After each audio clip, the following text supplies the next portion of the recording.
Hey everybody, it's Jason Blaha here, and once again it's time for the Q&A, so let's go ahead and get this started. I bought a utility flat bench and just realized its actual width is 10 inches, which is 2 inches smaller, he means, versus a competition bench. Does a 2-inch width going to make a difference? I'm a powerlifter who's planning to do a meet in the future. Is it going to matter maybe for your figuring out your ideal setup to get that last 5 pounds? Maybe. Is it going to matter for the most part? Not necessarily. Okay, it's not really that big of a deal. People get a little too worried about some of this stuff. And here's the thing you need to remember. Yes, technique matters on your power lifts, but it accounts for only a few percentages of your total strength.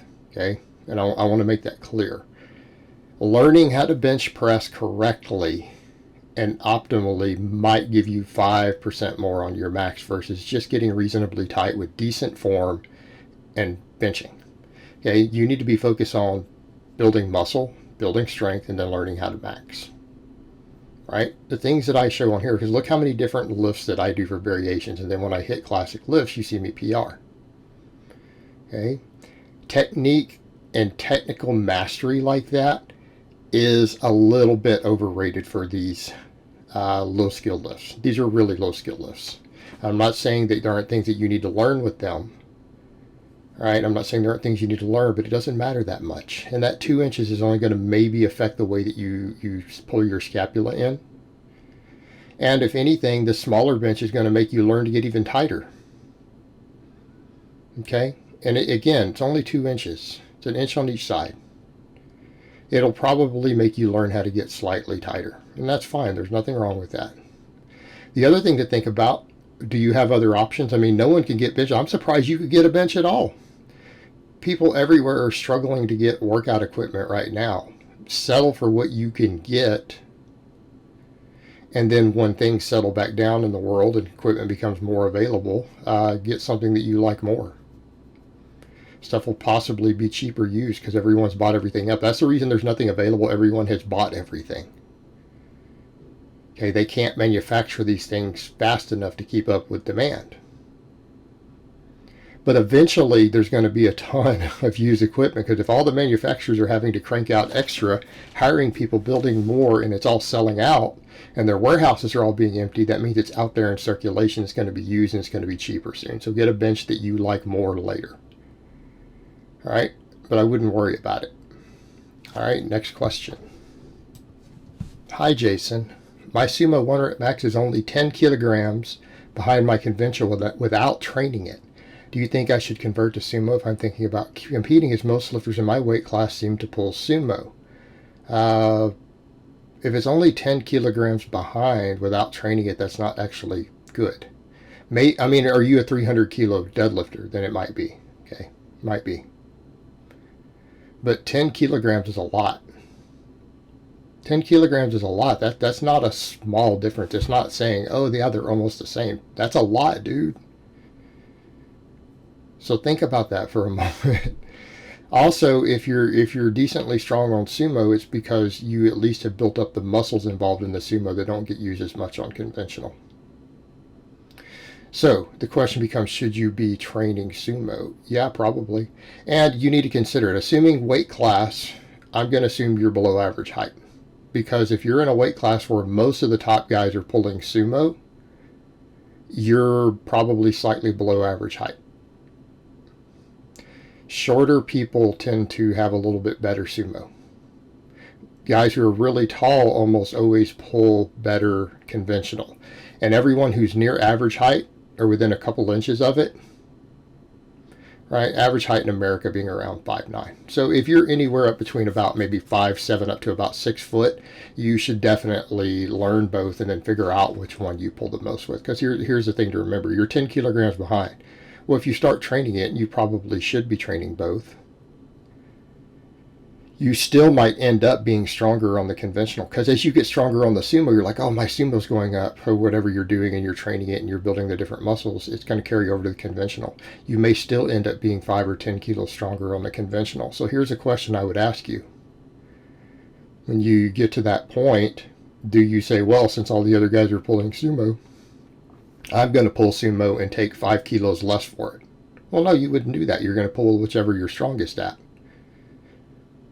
Right? That's common sense. That's what we should do. But as far as should you be training it, well, definitely if you're going to be in a weight class like that, you should definitely be training both. Most of my lifters train both. I don't train both because I spent large amounts of time working on sumo and I stayed stronger at conventional without doing it. And you guys still see me occasionally do waves where I come in and pull sumo. Right? So I still use it throughout the year some. And I think that everyone should be training both to some extent. Even if you favor one dramatically, it's a good idea to get good at both. They build different muscles. They work different patterns, different bar paths. And if we want to be well-rounded and generally strong, it's not a bad idea to learn both. And a lot of my novice guys, or my guys early on, we spend a lot of time on sumo. Even if they end up doing mostly conventional, we still use a lot of sumo. So it's just something to think about there. But should you be training it? Of course, you should be training both. It would be a good idea. But again, comes over to the point of if you keep training them and you find out you're stronger at the conventional still, then you need to pull conventional in comp. It's common sense. You use whatever gives you the highest lift in comp, whatever method, grip width, foot stance, whatever you're doing, whichever one gives you the best lift for you personally is what you should be doing in competition. All right, next question. Hey Jason, what are your thoughts on using banded good mornings as an exercise? Accommodating resistance at present, do you think there's any carryover to the big barbell lifts? Well, what do we mean carryover? Does it build muscles? Does it build any of the muscles involved at the big barbell lifts? If the answer is yes, then there's carryover.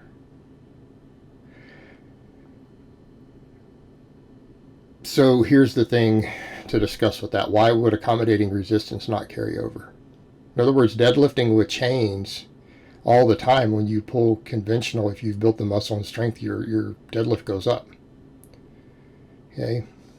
It's not really the right question. The question we need to be looking for is there a reason to do it? Well, what you need to remember is that I know we call bands accommodating resistance, but I don't think of them the same way. Okay? Because they do not work the same way that chains work. The strength curve, the eccentric curves, everything else with bands is dramatically different. With chain work, it's just adding more mechanical tension, right? That's all it's doing, and changing the curve of it. Okay, bands completely change stuff like your eccentric reps. They completely change the nature of your eccentric reps and things like that. So with bands in general, if you're using it for volume training here, number one, it creates an overspeed eccentric if you're not careful, which we want in some exercises. So I think about it as being slightly risky on a good morning, and I've done banded good mornings, but that's when I was a lot weaker at good mornings. Okay, I wasn't doing a lot of weight on the bar. Now that I'm stronger at good mornings, I don't know that I would even consider banded good mornings for rep work. You are creating an injury risk. The good morning is a delicate exercise. You need to have full control of the eccentric, and you don't want to do super fast eccentrics on it, especially as you start getting strong on it. Well, the bands are going to try to make you do that. I don't know that that's ideal. Number two, bands are harder to recover from. So we're talking about, do you need some light bands for a variation? If you're worried about overuse and you're getting stale and you want to throw some really light mini bands over the bar and just use a hair less weight and progress for good mornings because you don't have any other barbells, you have nothing else you can use and you need some minor exercise variation, that's different. But you're not doing it because you want a lot of band tension. You're doing it to get a new exercise in to not acclimate. It's a big difference there. Now, banded good mornings as far as just using a band, it's an amazing rehab tool.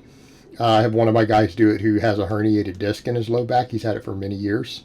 I have one of my lifters do every day good mornings with just a band. And I demonstrated those in that band only thing.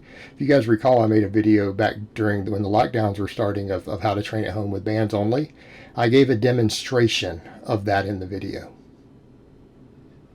So I've shown you how to do it, and a lot of my guys who are stuck at home for a little while, clients of mine, in between getting equipment and the lockdowns, I had a lot of them do banded good mornings with just a band.